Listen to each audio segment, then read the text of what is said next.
Hello machas, welcome to part 28 of mana Python DSA series. Part 28 దాకా వచ్చినందుకు congratulations. So ఇదే జోష్తో part 28 కూడా మస్తు ఫినిష్ చేసి పడేద్దామా. సో పార్ట్ 28లో ఇప్పటిదాకా మనం డిక్షనరీ చూసాం కదా, ఇప్పుడు కొత్త డేటా స్ట్రక్చర్ చూడబోతున్నాం. దాని పేరే సెట్ అంటే ఏంటి అని మనం డీటెయిల్గా నేర్చుకుందాం, అది ఎట్లా యూజ్ చేయాలి అండ్ దాని మీద ఒక లీడ్ కోడ్ ప్రాబ్లం కూడా సాల్వ్ చేసేద్దాం. అన్నీ ఇదే వీడియోలో సాల్వ్ చేసేద్దాం. సో చలో ఇంకెందుకు ఆలోచన, అసలు సెట్ ఎందుకు యూజ్ చేస్తాం. సపోజ్ నీ దగ్గర ఒక గ్రూప్ ఆఫ్ నెంబర్స్ ఉన్నాయి. ఆ గ్రూప్ ఆఫ్ నెంబర్స్లో నువ్వు ఒక నెంబర్ కనిపెట్టాలి అనుకో. సో నీ టాస్క్ ఇది అనమాట. ఒక గ్రూప్ ఆఫ్ నెంబర్స్ ఉన్నాయి నీ దగ్గర, ఆ గ్రూప్ ఆఫ్ నెంబర్స్లో నువ్వు ఒక నెంబర్ కనిపెట్టాలి. దానికి ఇప్పటిదాకా మనకున్న నాలెడ్జ్లో ఏం చేస్తాం, ఒక గ్రూప్ ఆఫ్ నెంబర్లో నెంబర్స్ కనిపెట్టాలి అంటే సపోజ్ ఆన్లైన్ కంపైలర్ తీసుకుందాం. సో ఇక్కడ ఒక గ్రూప్ ఆఫ్ నెంబర్స్ ఉన్నాయి. సో లిస్ట్ ఉంది, మన లిస్ట్ వచ్చేసి 1, 5, 8, 9, 3. సో అట్లా ఎన్నో ఉన్నాయి ఈ లిస్ట్లో అనుకుందాం.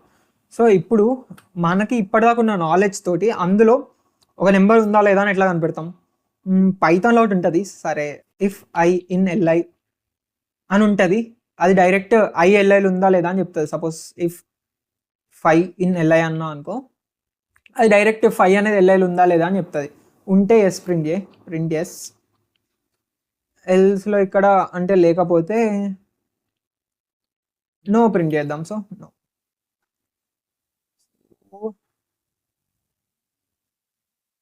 ఎస్ నో ప్రింట్ చేస్తున్నాం కదా. సో ఇప్పుడు ఇక్కడ దీన్ని రన్ చేసి చూద్దాం. సో 5 అనేది ఎల్ఎల్ ఉందా, ఉంది, ఎస్ ప్రింట్ అయింది. అలా 5 ఆఫ్టర్ 50 అంటే నో ప్రింట్ అవుతుంది. సో ఇది బేసికల్గా లోపల ఇన్సైడ్ ఏం చేస్తుంది అంటే ఒకటి వ్యాలిడ్ బై డిఫాల్ట్ నేను ట్రూ పెట్టుకుంటున్నా. సో ఆర్ ఉంది లోపల దొరికింది అనేది బై డిఫాల్ట్ నేను ఫాల్స్ పెట్టుకుంటా. Okay, and for I in range of length of L I, if L I of I equal to మనకు కావాల్సిన నెంబర్ 50 or 5 దొరికితే అప్పుడు మనం ఫౌండ్ని ట్రూ చేస్తాం, అంతే కదా. సో ఇది మనకు తెలుసు, ఇట్లా చేస్తున్నాం ఇప్పటిదాకా. సో ఇన్ కేస్ ఇక్కడ దొరికితే అంటే ఇన్ కేస్ ఫౌండ్ ట్రూ అయితే, ఇఫ్ ఫౌండ్ అయితే అప్పుడు ఎస్ ప్రింట్ చేస్తాం, లేకపోతే నో ప్రింట్ చేస్తాం. ఇది మనకు తెలిసిన కరెక్ట్ వే. సో దీని టైం కాంప్లెక్సిటీ ఎంత? సో దీని టైం కాంప్లెక్సిటీ కూడా మనం చూసుకుంటే O of n అనమాట. బికాస్ ఇందులో అన్నిటితో వెతుకుతుంది కదా 5 ఉందా లేదా అని. సో దీని time complexity O of n. అదే ఇంకొక ఎలిమెంట్ కూడా కావాలి నాకు. ఓకే, సో సపోజ్ ఇప్పుడు 5 కాదు 10 అనే ఎలిమెంట్. ఓకే, 10 అనే ఎలిమెంట్ని ఎట్లా వెతుకుతాం. సో 10 అనే ఎలిమెంట్ కోసం ఏం చేస్తాము అంటే 5ది వెతకాలి, ఇది వెతికి దొరికిందా దొరకలేదో సరే, దాని తర్వాత మళ్ళీ ఇంకొక ఎలిమెంట్ని కూడా వెతకాలి. సో ఆ ఎలిమెంట్ వచ్చేసి 10 అనుకుందాం. సో 10 ఉందా లేదా అని అరేలా ఎల్ఏ అనే లిస్ట్లో వెతకాలి. 10 లేదు, సో నో ప్రింట్ అవుతుంది. సో ఫస్ట్ ఎస్ ప్రింట్ అవుతుంది 5కి, తర్వాత దానికి నో ప్రింట్ అయింది. ఇంకొక ఎలిమెంట్ వెతకాలనుకో, అప్పుడు ఏం చేస్తాం, ఇంకొక ఎలిమెంట్ దగ్గరికి వెళ్ళి మళ్ళీ సపోజ్ 9 ఈసారి. సో 9 ఉందా, ఉంది 9, కాబట్టి ఎస్ నో ఎస్ వస్తుంది. సో ఇట్లా మనం ఎలిమెంట్ ఉందా లేదా అని లిస్ట్లో వెతుకోవచ్చు అనమాట. సో ఇట్లా వెతికినప్పుడు ప్రాబ్లం ఏంటి అంటే దీని టైం కాంప్లెక్సిటీ ఎంత చెప్పమచ్చా. దీనికి O of n అవుతుంది, దీనికి మళ్ళీ O of n అవుతుంది, దీనికి మళ్ళీ O of n అవుతుంది. సో ఎన్ని టైమ్స్ నువ్వు ఎన్ని ఎలిమెంట్స్ని సర్చ్ చేస్తా ఉంటే అన్ని times O of n extra time పడుతుంది నీకు దగ్గర. ఆల్రెడీ నీ దగ్గర లిస్ట్ ఉంది, ఎక్కువ టైం పడుతుంది కదా. సో అట్లా కాకుండా ఎక్కువ టైం పట్టకుండా O of 1 టైంలో నీకు తెలియాలి ఒక ఎలిమెంట్ ఉందా లేదా అని. సో దానికోసం ఏం చేస్తాము అంటే సపోజ్ ఇది లిస్ట్ కాదు అనుకుందాం, మొత్తం బ్యాక్ స్పేస్ తోటి తీసేద్దాం. సో ఇది లిస్ట్ కాదు, దీన్ని సెట్ అనుకుందాం. సెట్ అంటే ఇట్లా కర్లీ స్క్వేర్ బ్రేసెస్ తీసి కర్లీ బ్రేసెస్ పెట్టినాక సెట్ అయిపోతుంది. సో హ్యాష్ మ్యాప్ లాగానే హ్యాష్ మ్యాప్లో కీ వాల్యూస్ ఉంటాయి, ఇల్లు ఓన్లీ కీసే ఉంటాయి. సో ఇప్పుడు నేను డైరెక్ట్ ఇఫ్ 5 ఇన్ ఎల్ఐ అన్నా అనుకో, ప్రింట్ ఎస్, లేకపోతే no, else no. Okay, else print no. దీని టైం కాంప్లెక్సిటీ ఎంత తెలుసా, ఇఫ్ 5 ఇన్ ఎల్ఐ అంటున్నా కదా. సో ఇట్లా ఒక ఎలిమెంట్ సెట్లో ఉందా లేదా అని తెలుసుకోవడానికి టైం కాంప్లెక్సిటీ వచ్చేసి O of 1 అనమాట. అది హ్యాషింగ్ కాన్సెప్ట్స్ యూజ్ చేసి O of 1 టైంలో మనకి ఎలిమెంట్స్ ఉన్నాయా లేదా అని చెప్పేస్తుంది, డైరెక్ట్గా చెప్పేస్తుంది. సో 5 అనేది ఇఫ్ 5 ఇన్ ఎల్ఐ అన్నావు అనుకో, సో 5 ఆ లిస్ట్లో ఇది సెట్ అయి ఉండాలి. సెట్ అంటే మనం ఇట్లా కర్లీ బ్రేసెస్తో రాస్తే దాన్ని సెట్ అంటాం అనమాట. సో ఈ సెట్ పైథాన్కి అర్థమైపోతుంది నువ్వు సెట్ రాస్తున్నావు అని. సో అది సెట్ లాగా దాన్ని క్రియేట్ చేస్తుంది. సో సెట్ అంటే దానికి ప్రాపర్టీ ఉంటుంది, దాంట్లో ఎలిమెంట్ ఉందా లేదా అని చూడడానికి నీకు జస్ట్ O ఆఫ్ 1 టైమే పడుతుంది, O ఆఫ్ n టైం పట్టదు. ఇది సెట్ యొక్క పెద్ద యూస్ కేస్. నువ్వు డైరెక్ట్గా O ఆఫ్ 1లోనే ఇప్పుడు ఇక్కడ ఇఫ్ 10 15 ఉందా ఇంకో నెంబర్ కూడా, ఇప్పుడు అట్లా ఎన్ని కావాలంటే అన్ని జల్దీ నువ్వు డైరెక్ట్ O ఆఫ్ 1లో చూసుకోవచ్చు అనమాట. 9 ఉందా, ఇప్పుడు దీనికి O of 1 plus O of 1 plus O of 1, O of 3 time అంటే O ఆఫ్ 1 అంటాం కదా. సో O ఆఫ్ 1 టైంలో అయిపోతుంది, ఇంతకుముందు O ఆఫ్ n టైంలో అవుతుంది. సో ఇది దానికి డిఫరెన్స్ అనమాట.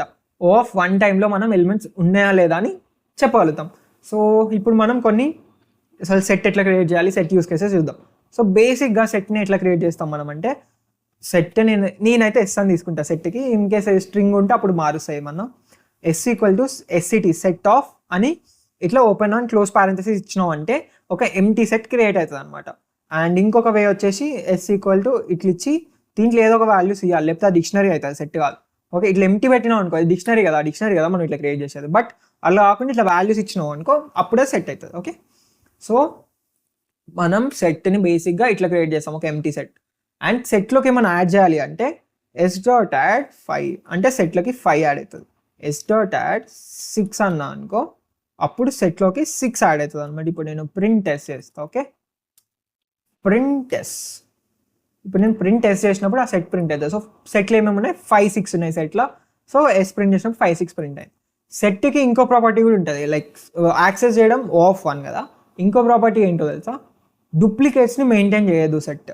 అంటే నేను ఇప్పుడు s.add 5 అన్నా అనుకో, ఇప్పుడు ఏమవుతుంది, 5 ఆల్రెడీ ఉంది, 5 6 ఉన్నాయి, మళ్ళీ ఇంకా 5 యాడ్ చేస్తున్నాం. ప్రింట్ చేస్తే 2 5 రావాలి కదా, ఒకటే 5 వస్తుంది. ఎందుకంటే సెట్ యొక్క ప్రాపర్టీ ఏంటి అంటే ఆల్రెడీ ఉన్న ఎలిమెంటే మళ్ళీ యాడ్ చేస్తే అసలు యాడ్ కాదు, ఆల్రెడీ ఉంది అయిపోయింది అంతే. సో సెట్ యొక్క ప్రాపర్టీ ఇది. సో సెట్ యొక్క ప్రాపర్టీ వచ్చేసి ఎలిమెంట్ డూప్లికేట్స్ని మెయింటైన్ చేయలేం సెట్లో. Set is duplicate free, only unique ఎలిమెంట్సే ఉంటాయి. నువ్వు యూనిక్ ఎలిమెంట్స్ యాడ్ చేయకపోయినా ఇప్పుడు s.add 6 అన్నా కూడా మళ్ళీ 5 6 ఉంటాయి, 2 సార్లు 6 ఏమి ఉండదు. అలా ఒకటే 7 యాడ్ చేసినావు అనుకో 5 6 7 ఉంటాయి. సో అది సెట్ యొక్క యూనిక్ ప్రాపర్టీ. సో సెట్ యొక్క యూనిక్ ప్రాపర్టీ వచ్చేసి అందులో డూప్లికేట్స్ అస్సలు ఉండవు. సో ఇది చాలా హెల్ప్ అవుతుంది సెట్లో. అండ్ అంతేకాకుండా సెట్ నుంచి రిమూవ్ చేయడానికి కూడా O ఆఫ్ 1 టైమే పడుతుంది. సో s.remove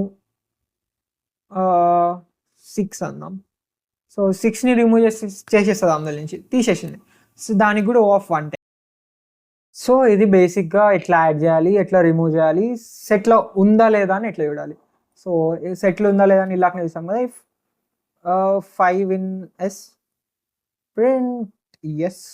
సో ఇట్లా మనం సెట్లో ఉందా లేదా కూడా చూడొచ్చు అనమాట. సో ఎస్ ప్రింట్ అయింది. అండ్ సెట్ని ఎట్లా క్రియేట్ చేయాలి, సో సెట్లు ఇంకా ఏమైనా యాడ్ చేద్దాం. సో s.add 7 యాడ్ చేద్దాం. సో ఇప్పుడు సెట్ని ఇటరేట్ చేయడానికి ఫర్ I in S అన్నాం అనుకో, ప్రింట్ I అంటే సెట్లో ఉండే అన్ని ప్రింట్ అవుతాయి లైన్గా 5 7 ఐలకు ఒక్కొక్కసారి అందులో ఉండే అన్నీ వచ్చేస్తాయి. సో ఇది ఫర్. ఇఫ్ అంటే ఉందా లేదా కండిషన్, ఫర్ అంటే ఇటరేట్ చేయడం కోసం వాడతాం కదా. సో ఫర్లో ఫర్ తోటి సెట్లో ఉండేవన్నీ ఇటరేట్ చేయొచ్చు. అండ్ ఇంకేం యూజ్ అవుతాయి జనరల్గా సెట్కి అంటే లిస్ట్. యా, సపోజ్ నీ దగ్గర ఒక లిస్ట్ ఉంది ఆల్రెడీ. సో 5 6 7 8 ఓకే, ఇట్లా ఒక లిస్ట్ ఉంది అనుకో మన దగ్గర ఆల్రెడీ. అండ్ దీన్ని సెట్ లాగా ఎట్లా కన్వర్ట్ చేస్తాము అంటే set equal to set of LA అన్నాం అనుకో, అంతే, అది డైరెక్ట్ సెట్ అయిపోతుంది. నేను ఎస్ని ప్రింట్ చేసి చూపిస్తాను. ఇప్పుడు ఒక సెట్ లాగా ప్రింట్ అయిపోతుంది. సో ఒక లిస్ట్ని ఇది యూజ్ చేసి మనం సెట్ లాగా చేయొచ్చు అనమాట. ఇది బేసిక్ ఫంక్షనాలిటీస్ ఆఫ్ సెట్. దీనికంటే ఎక్కువ ఏం అవసరం రావు. సో చాలు, ఎప్పుడైనా అవసరం వస్తే గూగుల్ చేసేసే దొరుకుతాయి. సో చలో ఇంతే, సెట్స్ గురించి ఇంతే చాలు. ఇప్పుడు వెళ్ళి లీడ్ కోడ్ ప్రాబ్లమ్ని సాల్వ్ చేసి పడేద్దాం. చేయాలో ఓకే కదా, సెట్ గురించి అర్థమైందిగా ఎట్లా చేయాలో. ఇప్పుడు PDF ఓపెన్ చేసి ప్రాబ్లం వచ్చేసి set miss match. So open చేసేసేయండి ప్రాబ్లమ్ని. మీరు వెళ్ళి ట్రై చేయండి మచ్చా, సెట్ యూజ్ చేయడానికి ట్రై చేయండి. సో 20 minutes ఏదో ఒక ట్రై చేయండి సెట్ యూజ్ చేసి. సో ఈ 20 minutes ట్రై చేశాక ప్రాబ్లం రాకపోతే ఇట్స్ కంప్లీట్లీ ఫైన్, నేను ఉన్నా ఎక్స్ప్లెయిన్ చేయడానికి. సో కంగారు ఎందుకు, జస్ట్ ట్రై చేయి, 20 minutes ఆఫ్ నీ టైం పెట్టి అంతే. సో 20 minutes ఆఫ్ నీ టైం పెట్టి ప్రాబ్లమ్ సాల్వ్ చేయడానికి ట్రై చేసేసి. సో వెల్కమ్ బ్యాక్ మచాస్, మీరు ట్రై చేశారు అనుకుందాం. ఇన్ కేస్ ఈ ప్రాబ్లమ్ మీరు సాల్వ్ చేయగలిగితే సెట్ యూజ్ చేసి కింద కామెంట్ సెక్షన్లో మీ సొల్యూషన్ పేస్ట్ చేయండి. అండ్ నా సొల్యూషన్ మీ సొల్యూషన్ వేరు ఉండొచ్చు, బికాస్ మెనీ సొల్యూషన్స్ ఉంటాయి ఒకటే ప్రాబ్లమ్కి. యా, బట్ మనం ఇప్పుడు దాంట్లో ఒక మంచి సొల్యూషన్ చూద్దాం. ఓకే, సో క్వశ్చన్ వచ్చేసి, you have a set of integers S which originally contains all numbers from 1 to n. Unfortunately, due to some error, one of the numbers in s got duplicated. So ఏమంటున్నారంటే మన దగ్గర ఒక అరే ఉంది, నమ్స్ అనే ఒక అరే ఉందన్నమాట. ఈ నమ్స్ అనే అరే ఉన్న తర్వాత ఏమైంది అంటే ఇందులో ఏదో ఒక నెంబర్ డూప్లికేట్ అయింది అనమాట. బేసికల్గా ఈ లిస్ట్లో 1 to n, n అంటే దీని లెంత్ అనమాట. సో దీని లెంత్ ఎంత? 4 కదా. సో 1 నుంచి 4 దాకా అన్ని ఎలిమెంట్స్ ఉండాలి ఇందులో, అంటే 1 2 3 4 ఉండాలి ఇందులో. బట్ ఏదో ఎర్రర్ వల్ల, తప్పు వల్ల ఏమైందంటే ఒక నెంబర్ డూప్లికేట్ అయింది. అంటే 2 అనేది ఒకసారి రాకపోతే 2 సార్లు వచ్చింది. అండ్ అది 2 సార్లు రావడం వల్ల ఏదో ఒక నెంబర్, ఏ నెంబరో తెలియదు, ఏదో ఒక నెంబర్ని ఆక్యుపై చేసి ఈ నెంబర్ లాగా వచ్చింది. సో ఈ ఎగ్జాంపుల్ చూస్తే 3 అనేది వెళ్ళిపోయి 2 వచ్చింది. సో వాళ్ళు ఏమంటున్నారు అంటే ఏ నెంబర్ ట్వైస్ వచ్చింది అండ్ ఇంకా ఏ నెంబర్ లేదు ఆ లిస్ట్లో, ఏ నెంబర్ పోయింది, ఆ 2 నెంబర్స్ నాకు రిటర్న్ చేయంటారు. సో ఇల్లు ఏది డూప్లికేట్ అయింది? 2 అనే నెంబర్ డూప్లికేట్ అయింది. సో 2 రిటర్న్ చేసినాం. అండ్ ఏ నెంబర్ లేదు ఇందులో? 3 అనే నెంబర్ లేదు. సో అందుకు ఇక్కడ 3 రిటర్న్ చేసినాం. 2, 3 ఇందులో చూద్దామా, దీని లెంత్ ఎంత? 2 కదా. సో ఇందులో ఉండాల్సిన నెంబర్స్ ఎంత? అసలు ఒరిజినల్ ఇందులో ఉండాల్సింది 1, 2, బట్ 1, 1 ఉన్నాయి. సో ఇందులో డూప్లికేట్ ఏమైంది? 1 డూప్లికేట్ అయింది. సో 1 ఏం మిస్ అయింది? 2 మిస్ అయింది. సో 2. సో ఇది మనం రాయబోతాం అండ్ ఫుల్ సింపుల్గా రాసేద్దాం. ఇంకేముంది, వెళ్ళిపోదామా మన కోడ్ ఎడిటర్. సో 1 సెకండ్ మచస్, మనం వెళ్ళిపోదాం. సొల్యూషన్ చూడకండి, స్పాయిలర్ అలర్ట్. సో ఇప్పుడు మనం సాల్వ్ చేసేద్దాం దీన్ని, ఎట్లా సాల్వ్ చేస్తామని.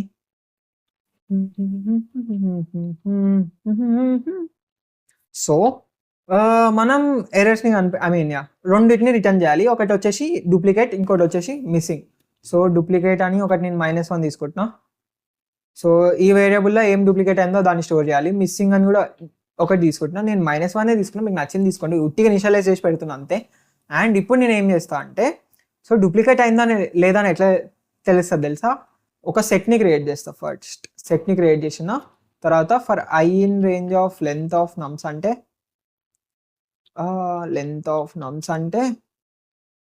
ఆ నమ్స్లోకి వెళ్తున్నా కదా. సో నమ్స్లో ఒక్కొక్క ఇండెక్స్ ఐకి వస్తుంది. And wall equal to నమ్స్ of I అంటే నాకు నమ్స్ ఆఫ్ ఐలో ఏం వాల్యూ ఉందో అది వాల్లోకి వస్తుంది. ఓకే, జస్ట్ మీకు రేంజ్ అలవాటు చేస్తుంది అంతే. ఓకే, సో వాల్లోకి ఆ నమ్స్ ఆఫ్ ఐ వాల్యూ వస్తుంది. వచ్చినాక ఇప్పుడు ఏం చేస్తా అంటే, if val not in set, okay not in ఉంది కదా. సో నాట్ ఇన్ ఏం చేస్తుంది అంటే ఇక్కడ, so if 10 19, okay something, if 19 not in S అన్నా అనుకో, print yes. So not in అంటే ఎస్లో లేకపోతే, ఈ 19 అనేది లేకపోతే ఎస్ ప్రింట్ చేయ. నాట్ ఇన్ అంటే లేకపోతే, ఉట్టిన్ అంటే ఉంటే. ఓకే అంతే. సో ఇప్పుడు నేను ఏమంటున్నా అంటే, వాల్ అనేది ఇప్పటిదాకా మన దగ్గర ఉండే సెట్లో లేకపోతే, సో లేకపోతే వాల్ అనేది ఇప్పటిదాకా మన దగ్గర ఉండే సెట్లో నేనే యాడ్ చేస్తా. లేకపోతే యాడ్ చేసినా బాగానే ఉంది. ఉంటే, సో ఉంటే దానికి అర్థం ఏంటి మచాస్? ఈ నమ్స్ని ఇటరేట్ చేస్తున్నాం, లేకపోతే యాడ్ చేస్తున్నాం, ప్రతిసారి యాడ్ చేస్తూ పోతున్నాం.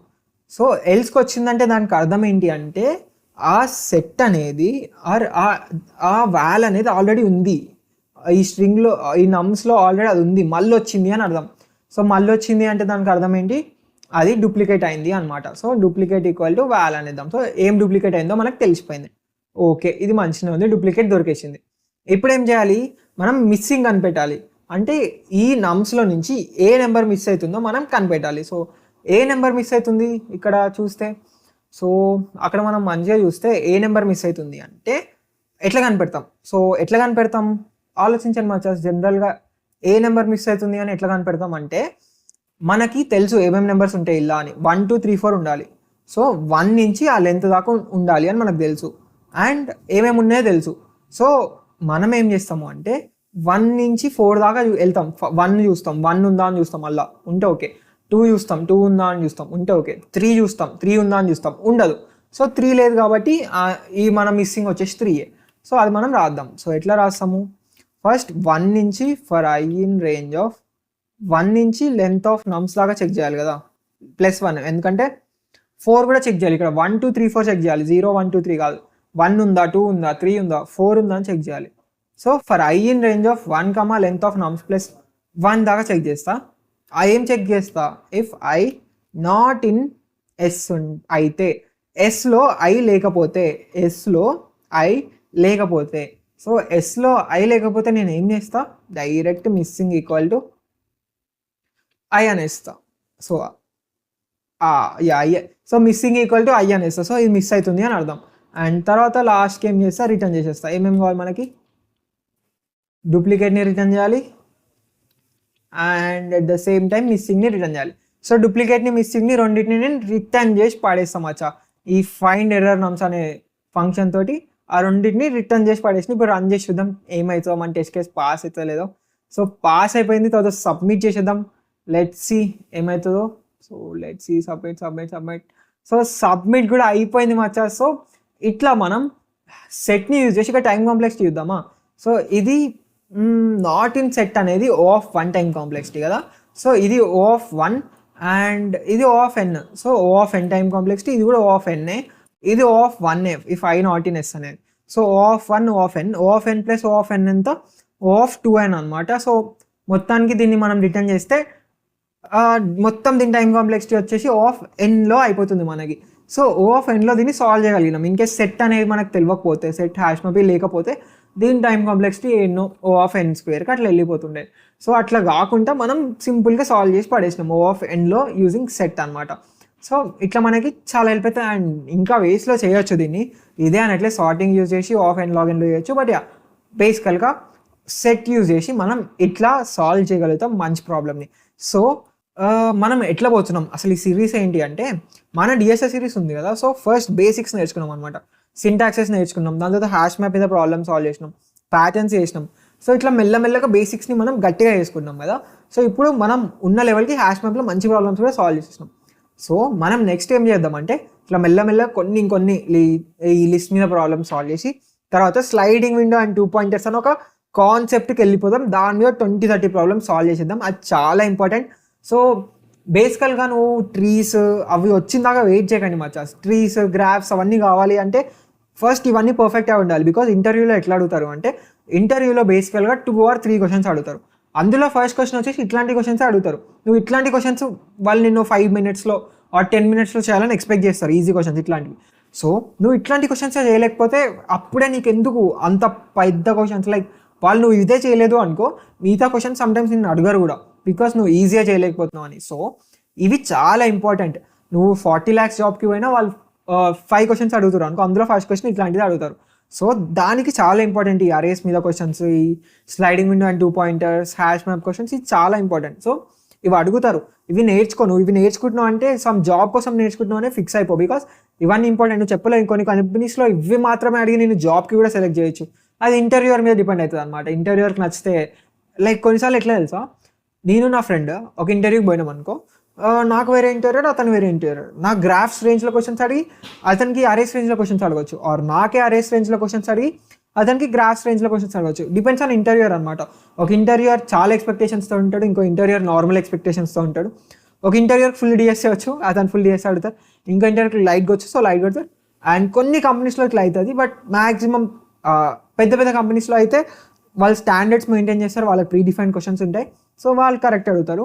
సో ఇదన్నమాట. సో మనం మెల్లమెల్లగా పర్ఫెక్ట్గా నేర్చుకుంటూ పీక్ వెళ్ళిపోదాం. నాకున్న టైంలో మ్యాక్సిమం ట్రై చేస్తున్నాం వీడియోస్ అప్లోడ్ చేయడానికి. Like I'm doing a full time job, so it's become చాలా డిఫికల్ట్ అనమాట రోజు టైం తీసి వీడియోస్ పెట్టడానికి. But I try my level best daily కన్సిస్టెంట్గా వీడియో పెట్టడానికి. సో ఈ వీడియోస్కి ఇంతే మచ్చా. రానున్న వీడియోస్లో మంచి ప్రాబ్లమ్స్ సాల్వ్ చేయబోతున్నాం. ఇప్పుడు ఈ సెట్ కాన్సెప్ట్ తెలియాలి కదా, సో అందుకే ఈ సెట్ కాన్సెప్ట్ నేర్పించేసా. సో నెక్స్ట్ వీడియోస్లో ఇంకా మంచి కాన్సెప్ట్స్తో మంచి ప్రాబ్లమ్స్తో కలుద్దాం. Until then happy coding మచాస్.